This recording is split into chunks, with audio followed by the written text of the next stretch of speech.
I'm just a firm believer that married sex should be the best sex of your life.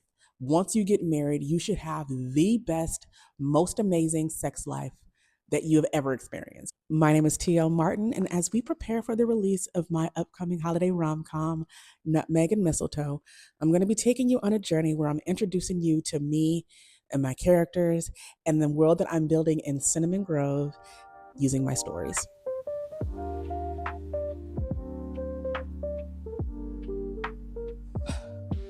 Writing spice as a Christian. Okay, so this is going to be a heavy topic because I feel like there are a lot of people who know who I am, who know who my husband is, come to me and my page and they say like, oh crap, she's writing books, romance books with sex. Here's the thing. I'm just a firm believer that married sex should be the best sex of your life.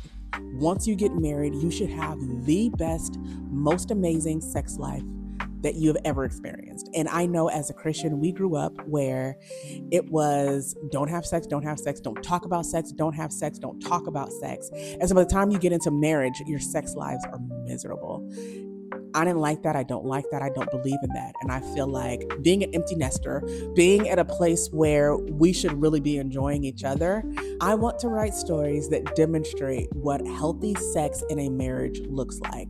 And it's not just sex. It's not just him putting her through the mattresses, because they do. Listen, husbands be taking wives through it in my books because I write in a way that I want people to see what intimacy looks like in the bedroom and outside the bedroom. So yeah, on the page, you're going to get sex between a husband and a wife, but you're also going to get outside of that bedroom, that husband being safe, that husband being secure for her, that husband being someone who is going to protect her and her emotions and everything about her. That husband is going to burn the world down if you touch and or look at his woman. You understand me?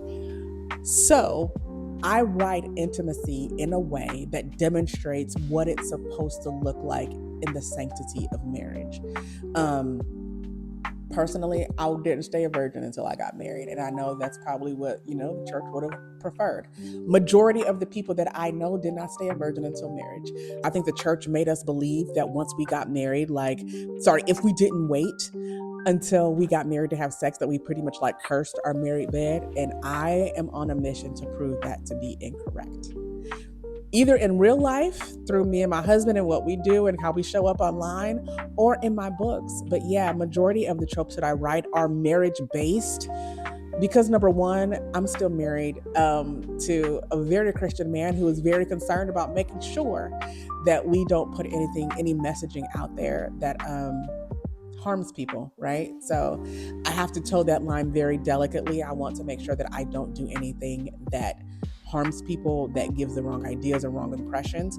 But intimacy and sex go hand in hand in my books, and intimacy isn't always in the sex, but when it does happen, it's because of intimacy outside the bedroom made it safe for what happens in the bedroom in my books. So that's how I rationalize it, because it's between a husband and wife. Do I like that I have to tease sex in order to get y'all to go buy the book? No. I would rather not have to write about sex. I'd rather not have to tease sex. I would rather not have to do any of that stuff. But because I recognize where we are today, I put it in there, but I try to do it only between a husband and wife. And in that though, my hope, my goal later on down the line is that I can write in a venue or in a way, or I could build my trust with you in a way that you don't need the sex, that you don't miss it either. But while we're here, and while I'm still enjoying it, and while my husband is still enjoying role playing it, y'all gonna get this sex. And husbands will be putting wives through mattresses in all my books. Amen.